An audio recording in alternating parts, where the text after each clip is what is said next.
Euzu billahi mineşşeytanirracim. Bismillahirrahmanirrahim. Elhamdülillah və salatu vəsselamu alə Rasulillah.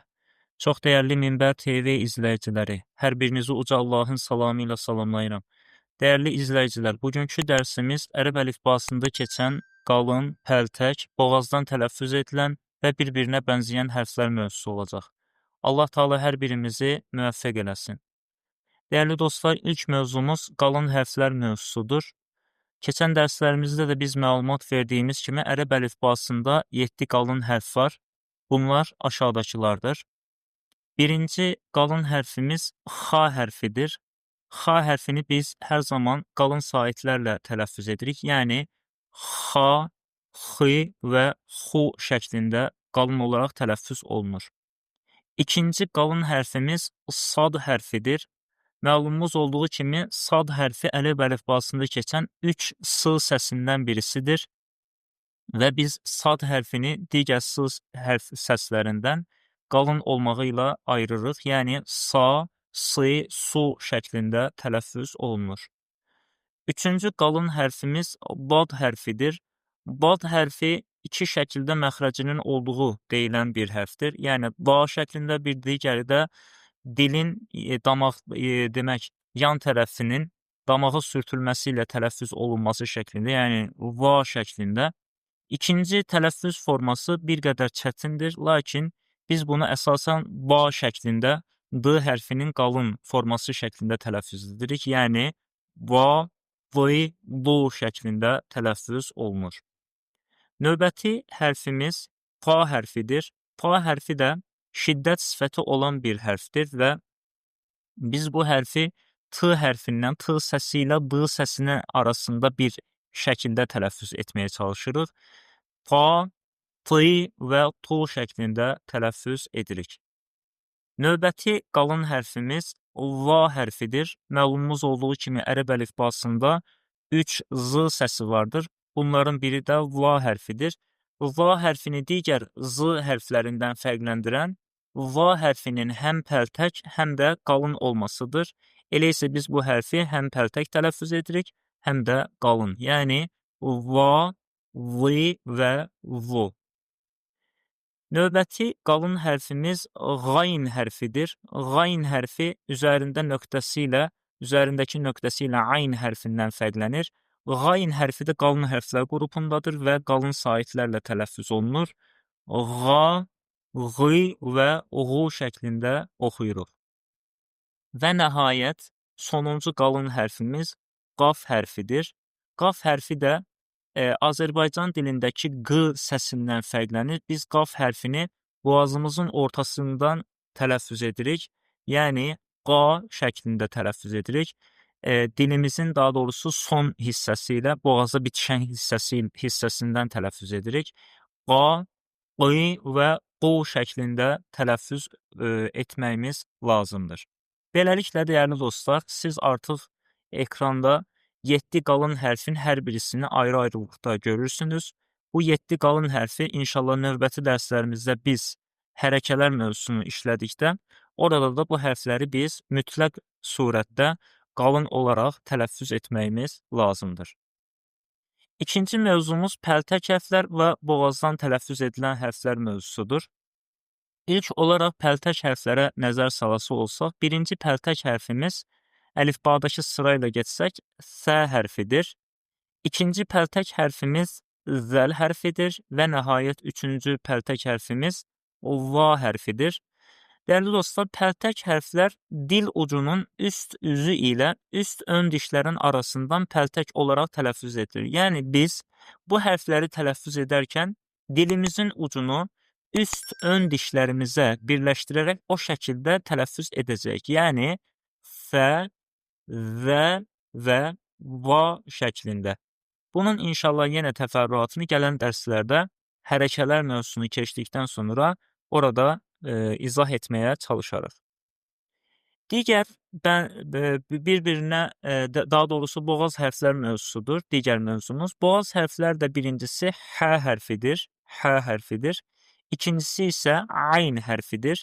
Biz bu hərfləri boğazın ortasından tələffüz edirik.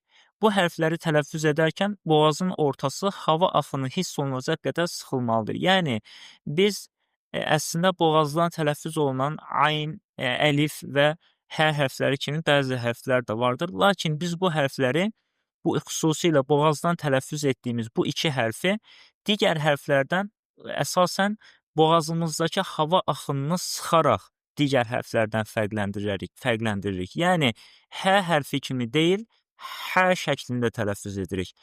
Əlif kimi deyil, ayn şəklində boğazımızı sıxaraq tələffüz edirik ki, bu hərfləri digər özlərinə bənzər hərflərdən fərqləndirən əsas xüsusiyyət bu hərflərin boğazdan tələffüz olunmasıdır.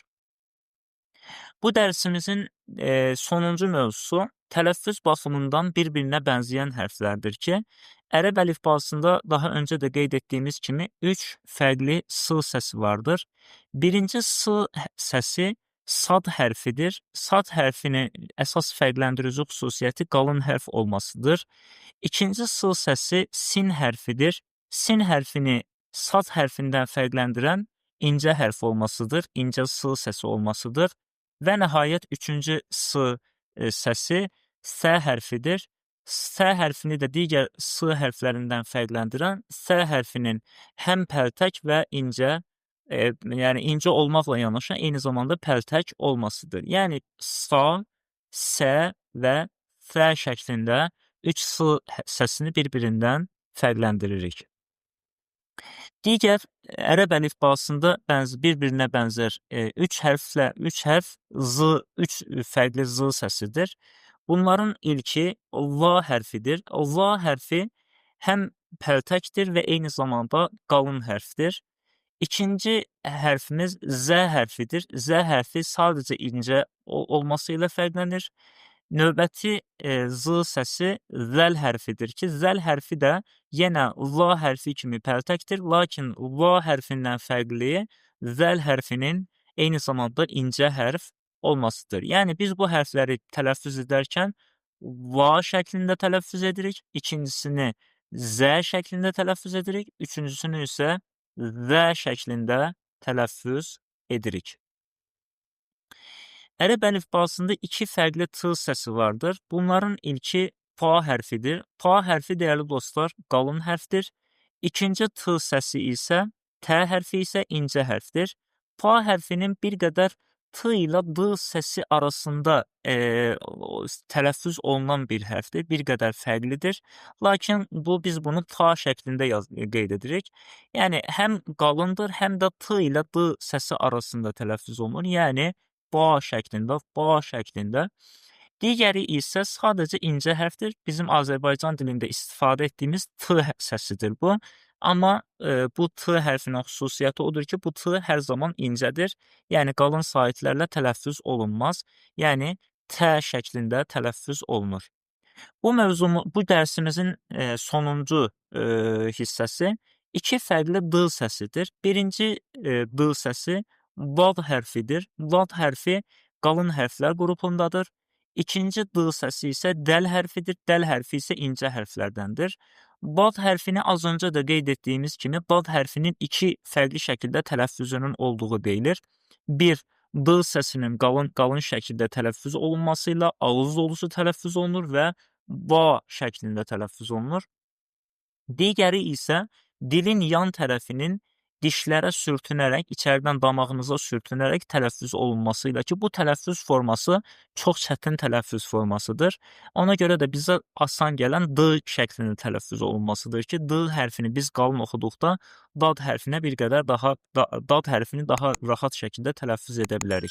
Yəni va, ikincisini isə d şəklində, ba, d şəklində tələffüz olunaraq bu iki hərf bir-birindən fərqlənir. Bəli, dəyərli dostlar, bugünkü dərsimizdə sizlərə qalın hərfləri, tələffüz baxımından bir-birinə bənzəyən hərfləri, pəltək hərfləri və boğaz hərfləri təqdim etdik. Səbirlə dinlədiyiniz üçün hər birinizə təşəkkür edirəm. Əssəlamu aleykum və rəhmətullahi teala və bərəkatuhu.